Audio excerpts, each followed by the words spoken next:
5টা প্রশ্নের জবাব দেওয়া ব্যতীত কোনো বান্দা তার কদম 2টা পা লড়াইতে পারবে না। 1 নাম্বার প্রশ্ন, আন উমরিহি ফিমা আফনা। 1 নাম্বার হাসরের ময়দানের প্রশ্ন। এ দুনিয়ার মুসলমান, আল্লাহ রাব্বুল আলামিন জিজ্ঞাসা করবে, এ দুনিয়ার মুসলমান ইমানদার, আমি আল্লাহ রাব্বুল আলামিন তোমাকে যেই হায়াত দান করেছি, তোমাকে যেই জীবন দান করেছি, আমি তোমাকে 60 বছর 70 বছর যেই বয়স দান করলাম, আমার এই বয়সকে তুমি কোন কাজে ব্যয় করেছো? আমার কাছে আজকে হিসাব দেওয়া ব্যতীত তোমার 2টা কদম 2টা পা তুমি লড়াইতে পারবা না। 1 নাম্বার প্রশ্ন, তোমার বয়স তুমি কোন কাজে ব্যয় করেছো? আল্লাহ রাব্বুল আলামিন বলেন, আওয়ালাম নুআম্মিরুকুম মা ইয়াতাযাক্কার ফীহি মান তাযাক্কার ওয়া জাআকুমুন নাযীর। আল্লাহ রাব্বুল আলামিন ডাক দিয়া বলবে, রে গোলাম, আমি তোমাকে যেই বয়স দান করেছি, যেই বয়স দিলাম, 70 বছর 60 বছর যেই হায়াত দান করেছি, আমি তোমাদের জন্য যুগে যুগে নবী রাসূলগণ পাঠাইলাম। নবী রাসূলগণের অনুপস্থিতিতে উলামায়ে কেরাম ওয়াজের মাধ্যমে উলামায়ে কেরাম, আল্লাহ আমার রব, এই রবি আমার সব। সবাই আল্লাহ আমার রব, এই রবি আমার সব। দমে দমে তনু মনে তারি অনুভব। দমে বন্ধুরা, চ্যানেলটি সাবস্ক্রাইব করুন। কোন রিওয়ায়াত মতে 6236। এই 6000 অধিক আয়াতকে আল্লাহ রাব্বুল আলামিন 3 ভাগে বিভক্ত করেছেন।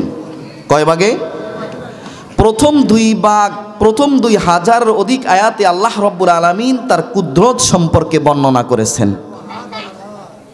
আল্লাহ যত বড়, তার কুদরত তত বড়।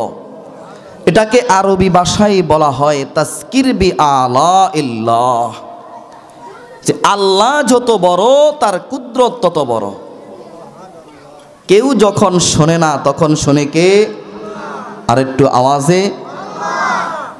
কেউ যা দেখেন না সেটা দেখে কে? কেউ যা দিতে পারেন না, দেন না, সেটা দেনেওয়ালা একমাত্র কেবলমাত্র আমার আল্লাহ। দ্বিতীয় 2000 অধিক আয়াতে আল্লাহ রাব্বুল আলামিন যেই সমস্ত কওম, যেই সমস্ত গোষ্ঠী অতিবাহিত হয়ে গেছে, তাদের ঘটনা বর্ণনা করেছেন। আবার ঘটনা বর্ণনা করে বলে দিয়েছেন, ফাতাবিরু ইয়া উলিল আবসার, হে বুদ্ধিমানেরা, চক্ষুওয়ালারা, তোমরা এগুলা থেকে উপদেশ গ্রহণ করো। পরবর্তী 2000 অধিক আয়াতে আল্লাহ রাব্বুল আলামিন পরকাল সম্পর্কে বর্ণনা করেছেন। এই দুনিয়াটা হলো ইহকাল, এই দুনিয়ার পরে যেটা আসতেছে সেটার নাম কি? জোরে বলেন। পরকাল। এই পরকাল সম্পর্কে বর্ণনা করেছেন।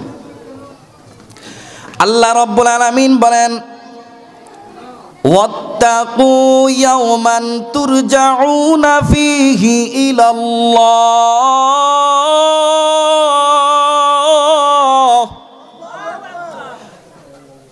সুম্মা তুওয়াফা কুল্লু নাফসিম মা কাসাবাত ওয়া হুম লা ইউযলামুন। আল্লাহ রাব্বুল আলামিন বলেন,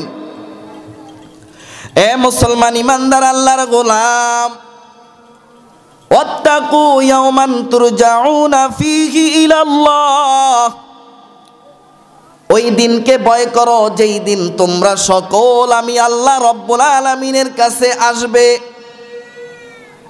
এবং সকলে আমি আল্লাহ রাব্বুল আলামিনের কাছে আসিয়া তোমাদের যেই কর্ম দুনিয়ার জমিনে করেছো, দুনিয়ার জমিনে নেক কাজ করেছো, দুনিয়ার জমিনে বদ কাজ করেছো, খারাপ কাজ করেছো, সব কিছুর হিসাব আমি আল্লাহ রব্বুল আলামিনের কাছে দিতেই হবে। ওয়াত্তাকু ইয়াওমান তুরজাউনা ফীহি ইলাল্লাহ সুম্মা তুওয়াফা কুল্লু নাফসিম মা কাসাবাত ওয়া হুম লা ইউজলামুন। আমি আল্লাহ রব্বুল আলামিন দুনিয়ার কোন বান্দার উপর বিন্দু পরিমাণে জুলুম করব না।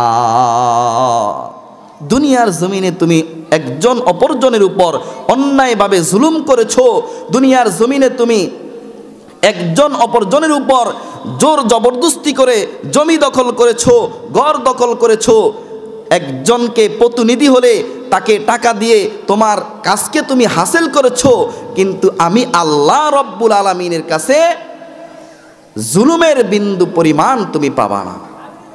এই জন্য একজন অপরজনের উপর কি করা যাবে না? জুলুম করা যাবে না, অপরের জমি দখল করা যাবে না, কারো সম্পদ আত্মসাৎ করা যাবে না।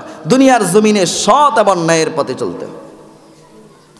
আল্লাহ রাব্বুল আলামিন বলেন, ইন্না ইলাইনা ইয়াবাহুম সুম্মা ইন্না আলাইনা হিসাবাহুম। নিঃসন্দেহে তোমরা সকল আমি আল্লাহ রাব্বুল আলামিনের কাছে আসতেই হবে, এবং দুনিয়ার জমিনে যেই কর্ম করেছো সব কিছুর হিসাব আমি আল্লাহ রাব্বুল আলামিনের কাছে দিতেই হবে। হিসাব দিতে হবে না এটা তুমি ধারণা করিও না। আল্লাহ রাব্বুল আলামিন বলেন, নাহনু কদ্দারনা বাইনাকুমুল মাউতা ওয়া মা নাহনু বিমাসবুকিন।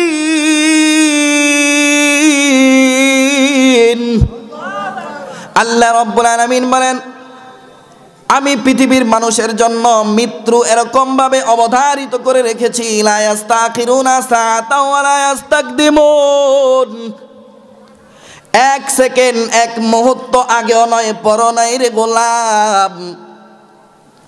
মৃত্যু তোমার জন্য যেই দিন নির্ধারিত সঙ্গে সঙ্গে তোমাকে গ্রাস করে ফেলবে। তোমাকে এক হাত এক ইঞ্চি সামনেও যাইতে দিবে না, পিছনেও যাইতে দিবে না। লা ইস্তাখিরুনা সাআতাও ওয়া লা ইস্তাকদিমুন। এক মিনিট এক সেকেন্ড তোমাকে সামনেও যেতে দিবে না রে গোলাম, এক মুহূর্ত তোমাকে পিছনে যেতেও দিবে না।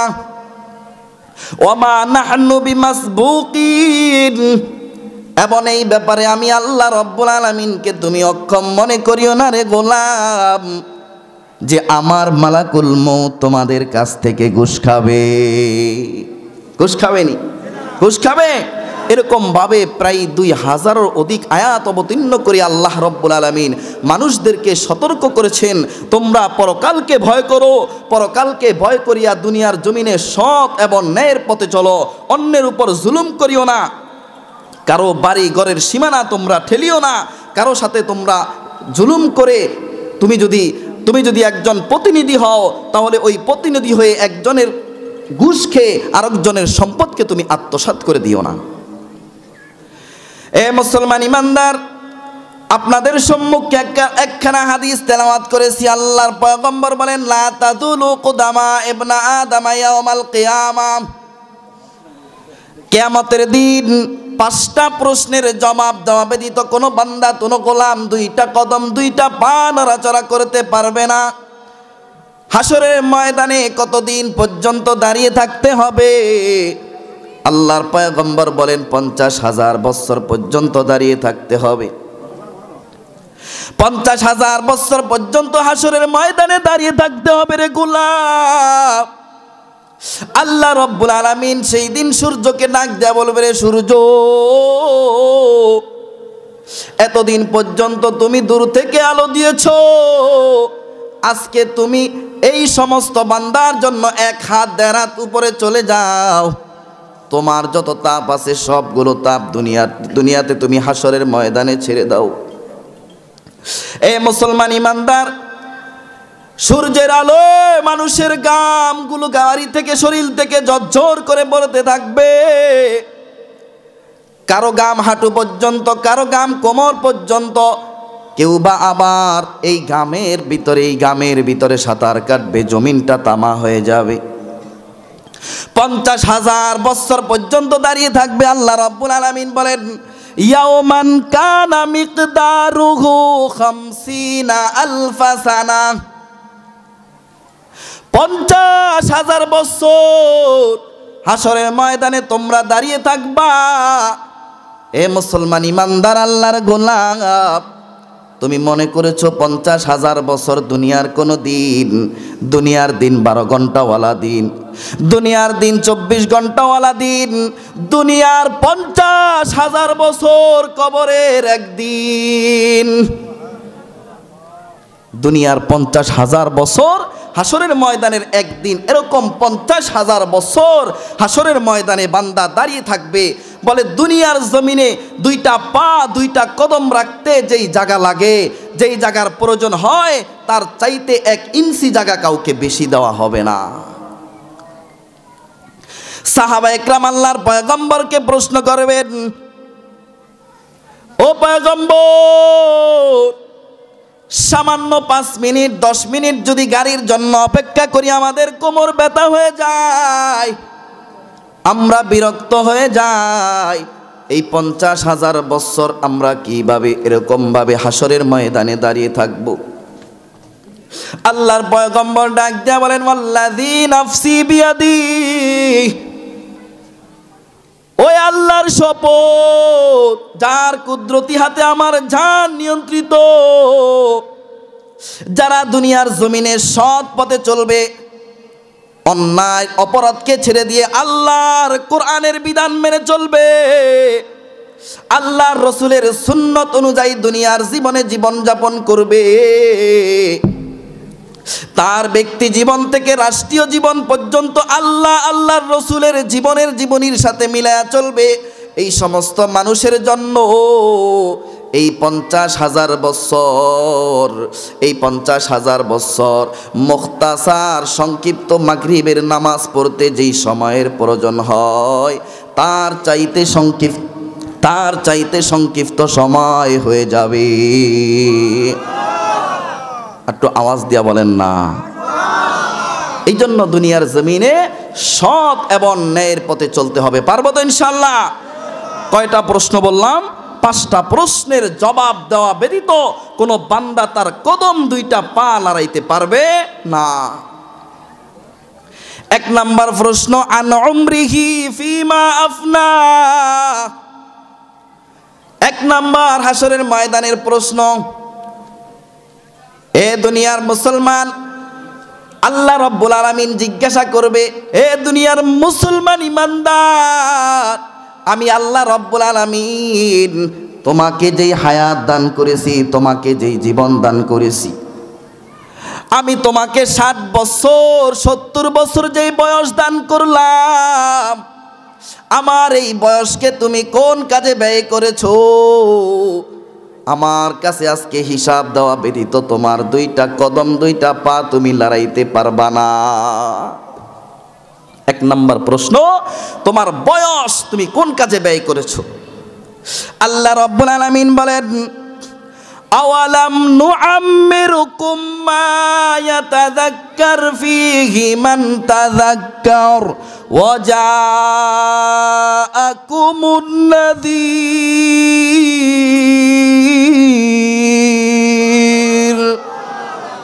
আল্লাহ রাব্বুল আলামিন ডাক দিয়া বলবে, রে গোলাম, আমি তোমাকে যেই বয়স দান করেছি, যেই বয়স দিলাম, 70 বছর 60 বছর যেই হায়াত দান করেছি, আমি তোমাদের জন্য যুগে যুগে নবী রাসূলগণ পাঠাইলাম। নবী রাসূলগণের অনুপস্থিতিতে ওলামা একরাম ওয়াজের মাধ্যমে, ওলামা একরাম দাওয়াত তাবলীগের মাধ্যমে, ওলামা একরাম খানকায়ের মাধ্যমে তোমাদেরকে দ্বীনের কথা শুনাইছি, তোমাদেরকে হাদিসের কথা শুনাইছি। এই লম্বা সময়, এই লম্বা হায়াতকে তুমি কোন কাজে ব্যয় করেছো রে গোলাম? আজকে আমি আল্লাহ রাব্বুল আলামিনের কাছে এর জবাব দেওয়া ব্যতীত তোমার 2টা কদম 2টা পা তুমি লড়াইতে পারবা না। এই জন্য 1 নাম্বার প্রশ্ন, তোমার হায়াত, তোমার বয়স তুমি কোন কাজে ব্যয় করেছো? আজকে আমরা আনন্দ ফুর্তিতে আমরা চলে যাইতেছি, আমার দাড়িগুলো সাদা হয়ে গেছি, আমি দিন দিন বুড়া হয়ে যাইতেছি, আমার সময় চলে যাইতেছে, কিন্তু একবারও আমি চিন্তা করি না যে আমি আল্লাহর কাছে যদি আল্লাহ আমাকে জিজ্ঞাসা করে এই যে এই বয়সটাকে আমি দিলাম, তুমি কি আমার কোরআনের পক্ষে, আমার হাদিসের পক্ষে, দিন ইসলামের পক্ষে ব্যয় করেছো, না অন্যায় অপরাধের মধ্যে তুমি ব্যয় করেছো? যদি আল্লাহ যদি হিসাব চায়, এখন আমার নিজেকে আমি নিজে প্রশ্ন করি, এর জবাবটা আমি কি দিব? দ্বিতীয় নাম্বার প্রশ্ন, আন শাবাবিহি ফিমা আবলা। একটা ঘটনা বলে দিই। জুনায়েদ বাগদাদী রাহমাতুল্লাহ আলাইহিকে কোন এক ব্যক্তি স্বপ্নে যোগে প্রশ্ন করলেন, হে জুনায়েদ বাগদাদী, আল্লাহ রাব্বুল আলামিন আপনাকে এত সম্মানী করেছেন, এত দামি করেছেন, আপনার কোন আমলটা আল্লাহ রাব্বুল আলামিন কবুল করেছেন? কোন আমলের বিনিময়ে আপনি এত দামি হয়েছেন? এ মুসলমান ইমানদার আল্লাহর গোলাম, জুনায়েদ বাগদাদী ডাক দিয়া বলেন, আমার কোন আমলটা আল্লাহ রাব্বুল আলামিনের দরবারে কবুল, এটা আমি জানি না, আমি নিজেও জানি না। আমার মনে হয় আমার একটা আমল আমার আল্লাহ রাব্বুল আলামিন বড় কবুল করেছেন। আমি প্রতিদিন রাত্রিবেলা যখন ঘুমাইতে যাইতাম, তখন আমি রাত্রিবেলা আমি হিসাব করতাম।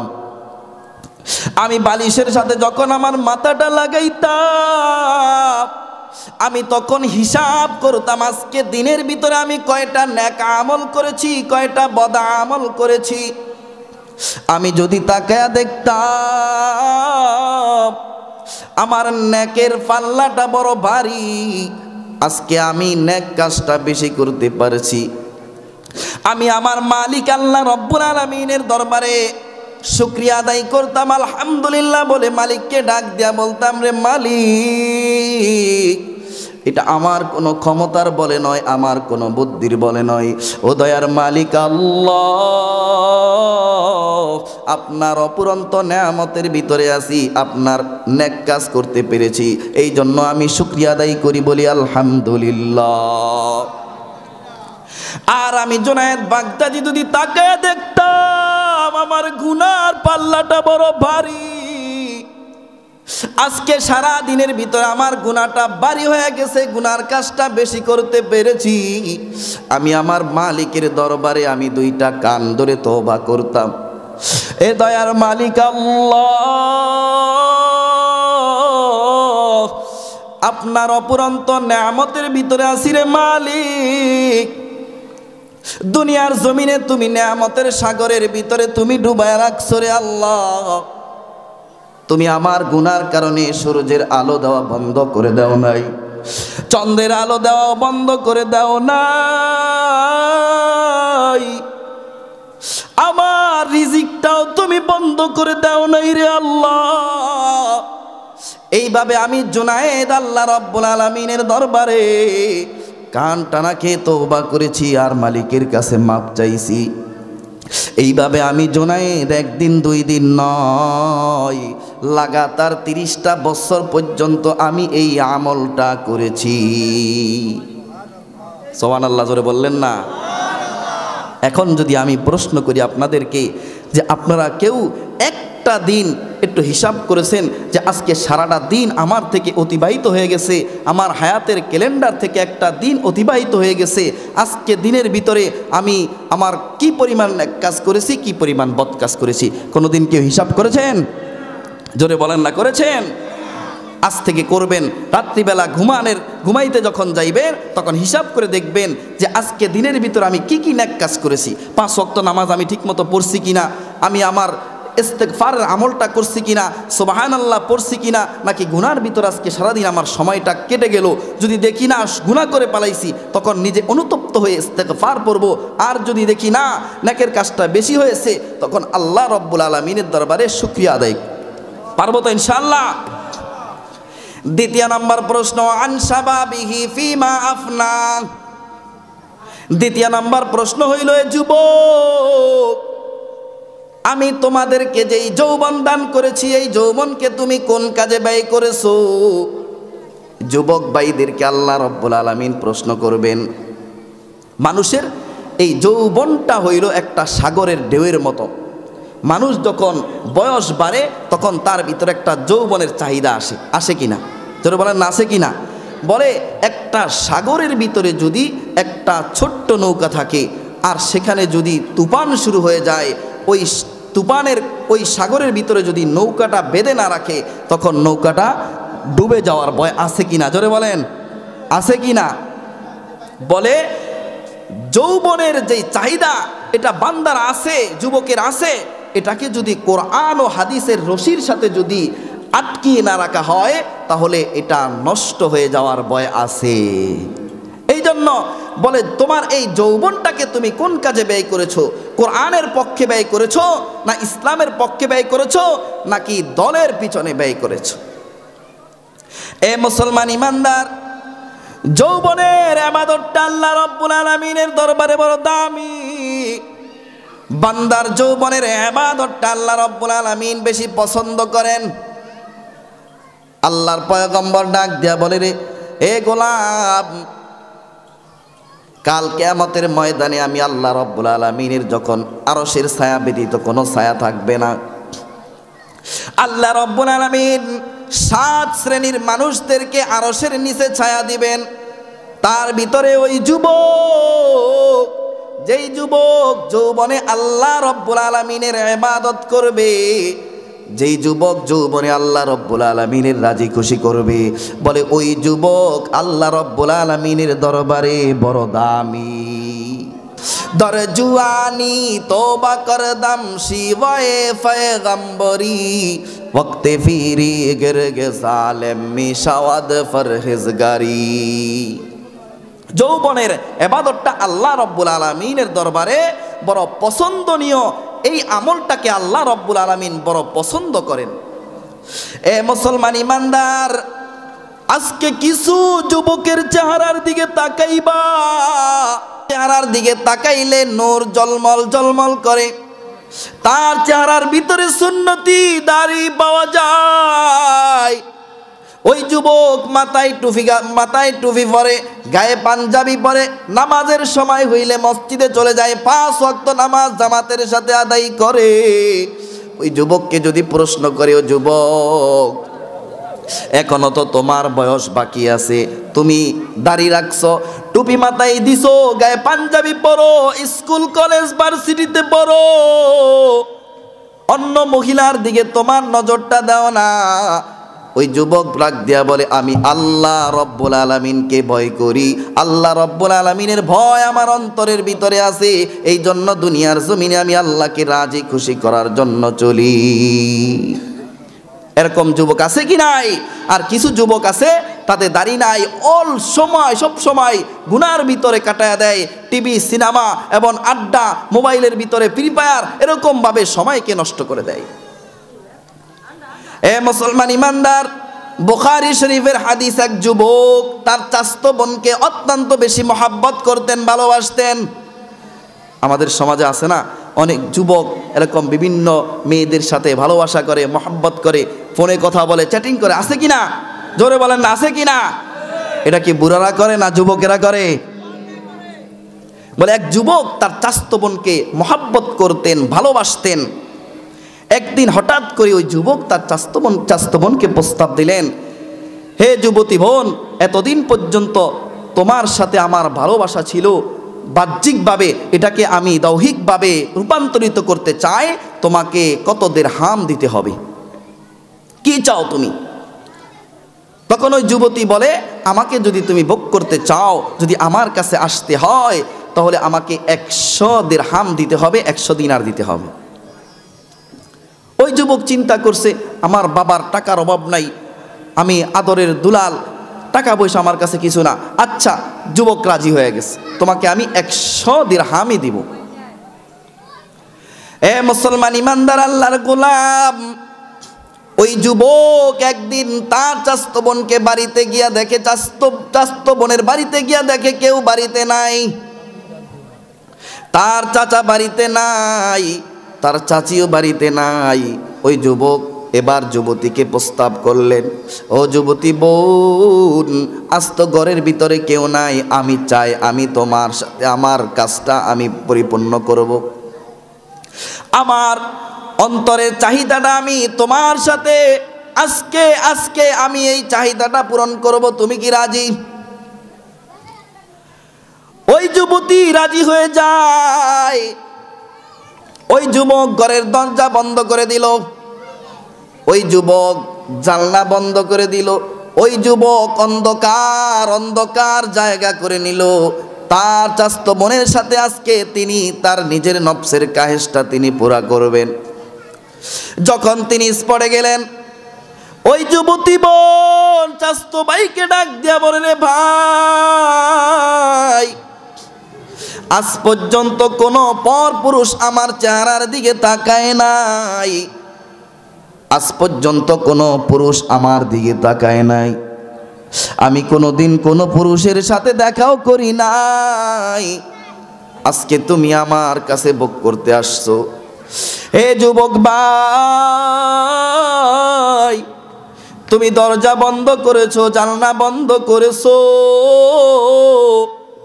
তুমি একটা এমন জায়গা করেছো দেখো দুনিয়ার কেউ দেখে না। কিন্তু যুবক তুমি তাকায় দেখো, একজন আমাদের দিকে তাকায় রইছে, তার নাম হইল লা ইলাহা ইল্লাল্লাহু মুহাম্মাদুর রাসূলুল্লাহ। ওই যুবক ওইখান থেকে উঠে দৌড়ায় চলে গেল, যুবতী বোনকে ডাক দিয়ে বলে, রে বোন, যেই টাকা তোমাকে দিয়েছে এই টাকা আমার দেওয়ার প্রয়োজন নাই, আমার আল্লাহর ভয় আমার মধ্যে চলে আসছে। ওই যুবক সহকারে ওই তিনজন যুবক একদিন পাহাড়িয়া রাস্তার দিয়া রওনা করছে। হঠাৎ করে বৃষ্টি শুরু হয়ে গেল। ওই তিনটা যুবক একটা পাহাড়ের গুহার ভিতরে ঢুকে যায়। হঠাৎ করে পাহাড়ের মুখটা বন্ধ হয়ে গেল। এই যুবকগুলা পাহাড়ের গুহার মধ্যে আটকানো। এখনকার জমানায় তো মোবাইল আছে, একজন অপরজনের সাথে কথা বলতে পারে, কিন্তু সেই জমানায় তো মোবাইল ছিল না, একজন অপরজনের সাথে কোনো কালেকশন নাই, কথা নাই। ওই যুবকগুলো গুহার ভিতরে বন্দী। এবার যুবকগুলা ডাক দিয়া বলে, আমাদের সাহায্যকারী আল্লাহ ছাড়া কেউ নাই, এবার তোমরা এক কাজ করো, তোমাদের যৌবনে জীবনে যে যে আমল করেছো একমাত্র আল্লাহকে রাজি খুশি করার জন্য ওই নামটা ধরে আল্লাহ রব্বুল আলামিনের কাছে দোয়া করো, হয়তো বা আল্লাহ রব্বুল আলামিন এর উসিলায় আমাদেরকে এখান থেকে উদ্ধার করে দিতে পারে। ওই যুবকটা আল্লাহ রব্বুল আলামিনের কাছে দুইটা হাত তুলে দেয় আর মালিককে ডাক দিয়া বলে, দয়ার আল্লাহ,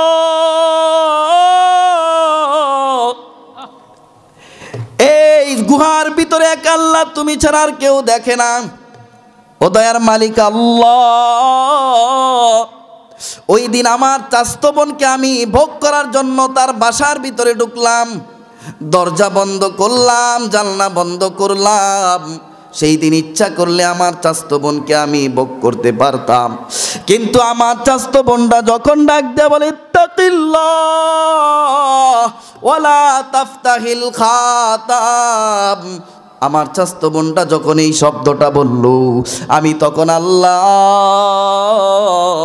একমাত্র কেবলমাত্র রে মালিক, তোমাকে ভয় করিয়া আমি সেখান থেকে চলে আসছি। আল্লাহ, আজকে এই কঠিন বিপদের মধ্যে রে মালিক, তুমি যদি আমাকে উদ্ধার না করো আর কেউ আমাকে উদ্ধার করতে পারবে না। আল্লাহ রব্বুল আলামিন ওই যুবকের দোয়াটা কবুল করিয়া ওই পাহাড়ের গর্তের 3 ভাগের 1 ভাগকে আল্লাহ রব্বুল আলামিন এরকম ভাবে সরাইয়া দিছেন, বলে সরাসরি আসমান দেখা যায়। সুবহানাল্লাহ, জোরে বলেন না। এই জন্য গোলাম বুঝাইতে চাইছিলাম যৌবনের ইবাদতটা মালিকের দরবারে বড় কবুল।